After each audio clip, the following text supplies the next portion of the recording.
idea of how Elon Musk and Vivek Ramaswamy will approach cost-cutting at the new Department of Government Efficiency. That would be DOGE, D-O-G-E. Grady Trimble joins me from Washington. All right, what's the plan, Grady? Stu, on taxes specifically, they want to simplify the tax code, and the timing for that could be good because, as you know, the tax cuts that President-elect Trump ushered in during his first term are set to expire at the end of next year. So this is what the Department of Government Efficiency posted on its official X account. In 1955, they say, there were less than 1.5 million words in the U.S. tax code. Today, there are more than 16 million. Because of this complexity, Americans collectively spend 6.5 billion hours preparing and filing their taxes each year. And it appears very little is off limits as Elon Musk and Vivek Ramaswamy look at what to cut. Ramaswamy says to expect massive cuts in the workforce of the federal government, and that includes contractors, by the way. Some agencies could be eliminated entirely, and even defense cuts are on the table. The Pentagon has just failed its seventh consecutive audit, nearly $1 trillion of budget. They can't even tell you where it goes. So I think part of this is exposing for the public the extent of that rot and waste, but then to take steps first through executive action and then laying the groundwork for broader change through legislation as well to rein in that deficit, to rein in that budget. Some Democrats are getting on board with the idea of DOGE, too, even if they think the goal of cutting $2 trillion of government spending is too lofty. But they could save tens or even hundreds of billions of dollars. Depending on how it's structured and what they do, this could be a constructive undertaking that ought to be embraced. So, as you know, Stu, Musk is famous for cutting costs at his companies like SpaceX, X, and Tesla, looking to take the same approach with the federal government and federal spending. Stu? Yeah, but can he do it? All right, Grady, thanks so much for being here. Kevin O'Leary is with me, sitting next to me. What do you make of this Department of Government Efficiency? Can they really cut serious waste? I think they can. You have to realize that if they just solved for simplifying tax and deregulated the economy, just say 30%, pulled some of that regulation out, the cost that I have to spend each year just to remain compliant goes up at about 20% a year between all the consultants, the auditors, the lawyers, and the changing rules of regulation. And I participate in all 11 sectors of the economy. I have never seen cost escalation as I have in the last 5 years on this area. And so I'm just one voice, but if you went and talked to the CEOs of the S&P 500, they point to this as one of the most expensive aspects in terms of cost growth on their income statements. There's lots of room for efficiency here. Lots of room for action there. All right. So how is this actually going to work? Now, how is it going to actually look, I don't know, in your day-to-day? Now, President Trump put out a statement, and I have to highlight this. Pentagon fails seventh audit in a row.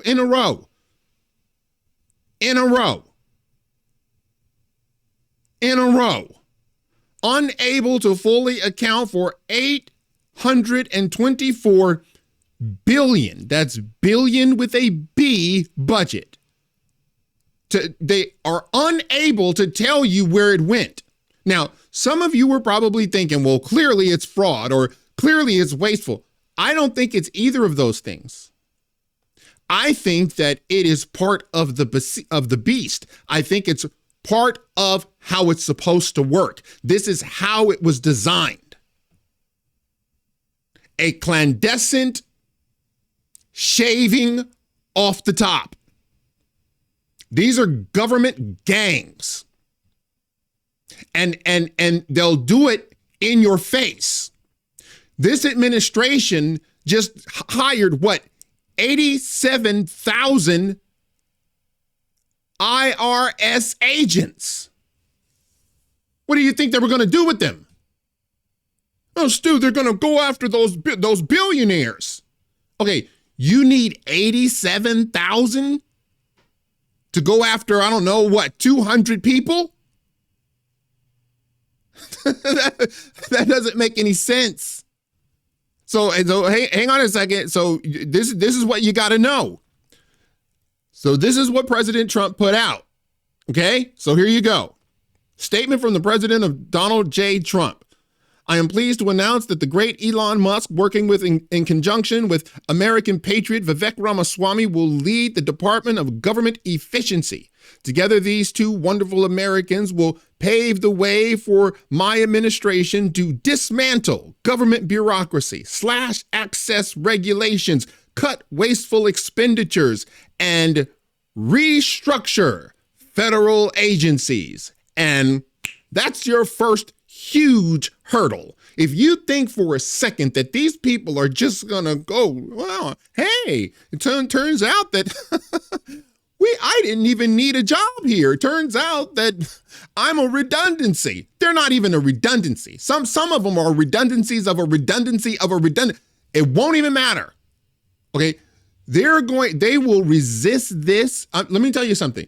I believe that other than J.D. Vance, Elon Musk, and Vivek Ramaswamy are going to need 24/7 security detail.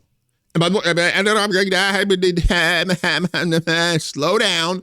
It can't come from the government.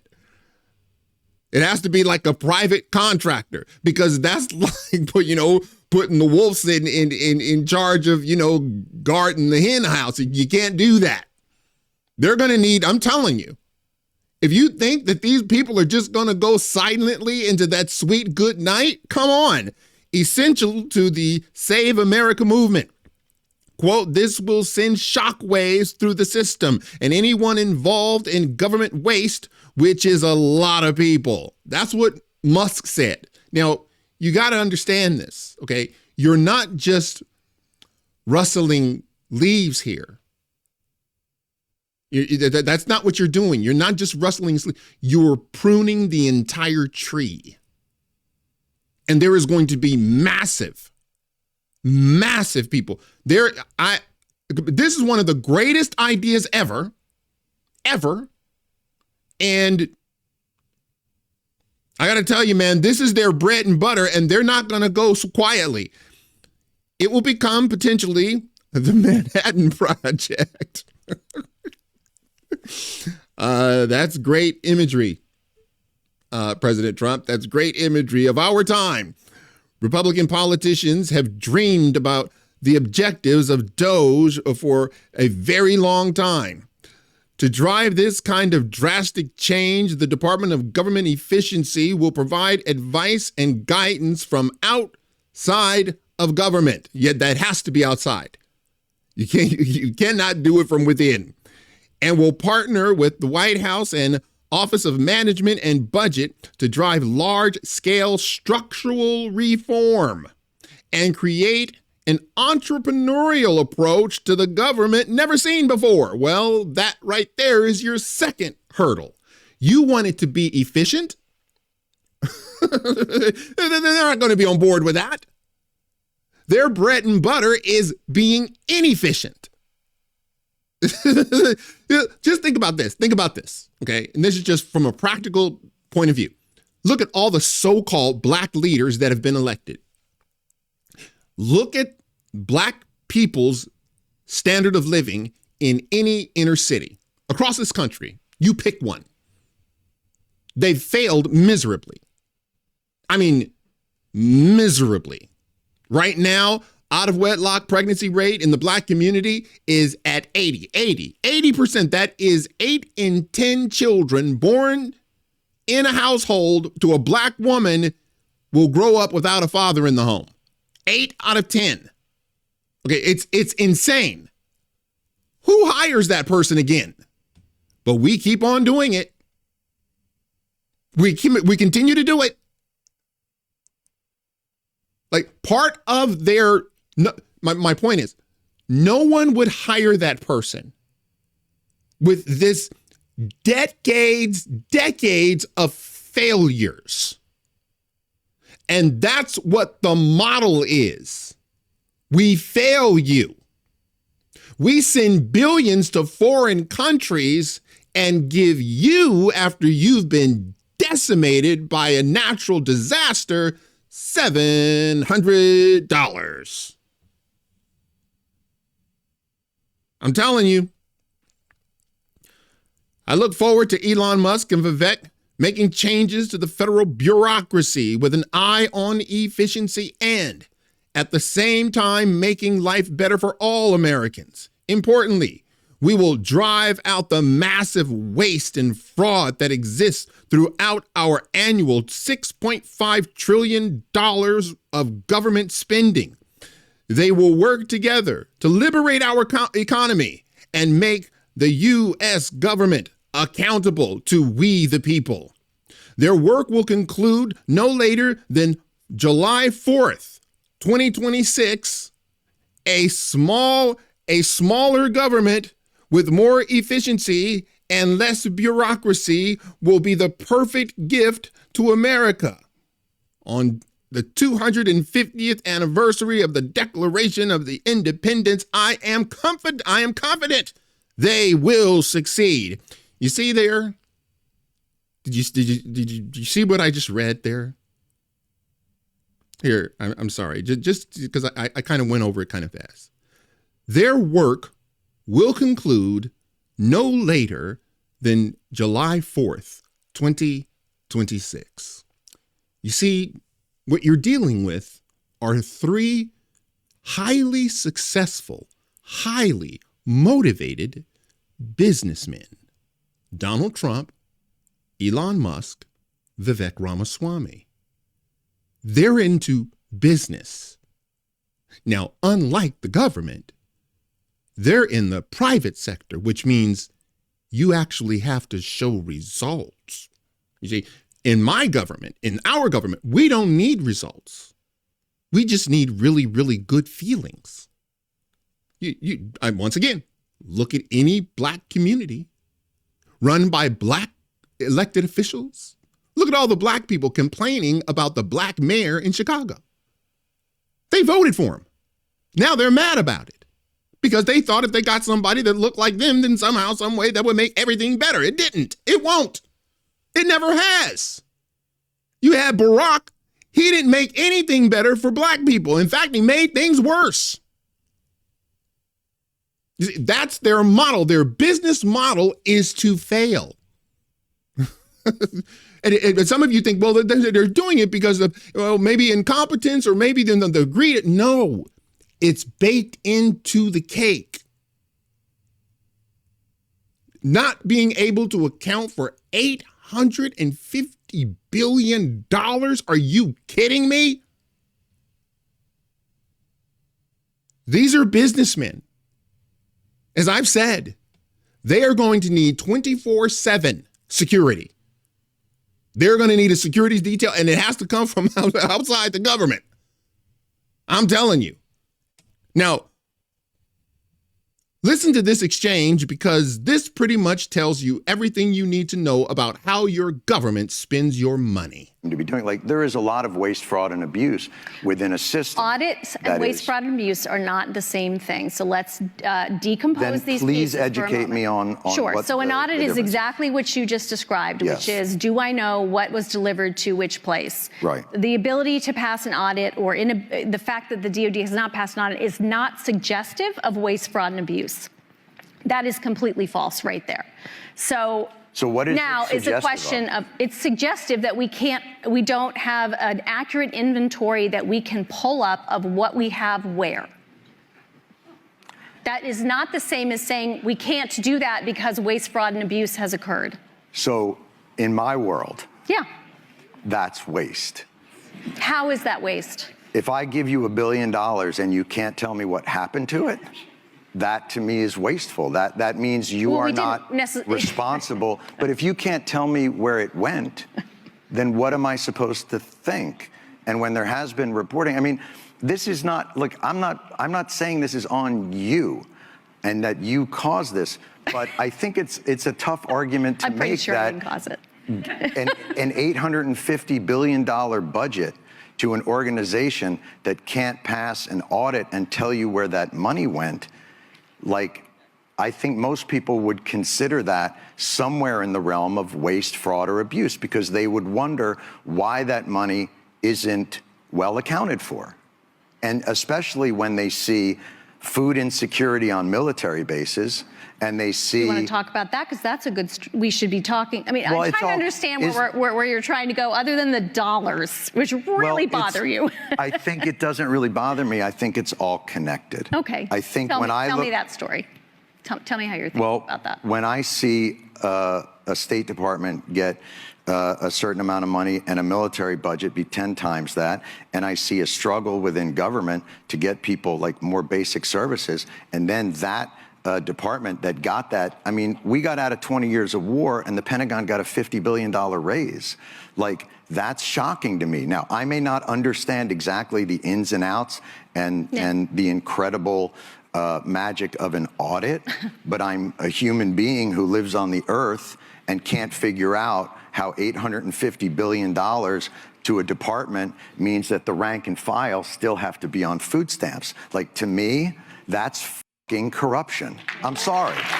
And if that blows your mind, and if you think like that's like a crazy agenda for me to have, I really think that that's institutional thinking, and that it's not looking at the day-to-day reality of the people that you call the greatest fighting force in the world. So I get back to this idea of like, I'm not looking to pick a fight with you, but I am surprised at that the reaction to these questions are, you don't know what an audit is, bucko. Like, that's just weird to me. Okay. So, for those of you who don't know, that's who he was talking to, Kathleen Hicks, Deputy Secretary, the DOD. Did you see what her answers were? Her answers were, you really don't understand, and no, that doesn't mean it's waste and fraud. I give you $1 billion, you can't tell me where it went. I give you $1 billion, you can't tell me where it went. But that's not, theft or fraud, or it's like, see, and here's the thing. Once again, this is why DOJ has to go outside the government for people like this. Because in her mind, there's nothing wrong. In her mind, sure, it's $850 billion, and sure, this is the 7th time this has happened, but it's just part of how we do. It's bureaucratic speak. It's bureaucratic speak.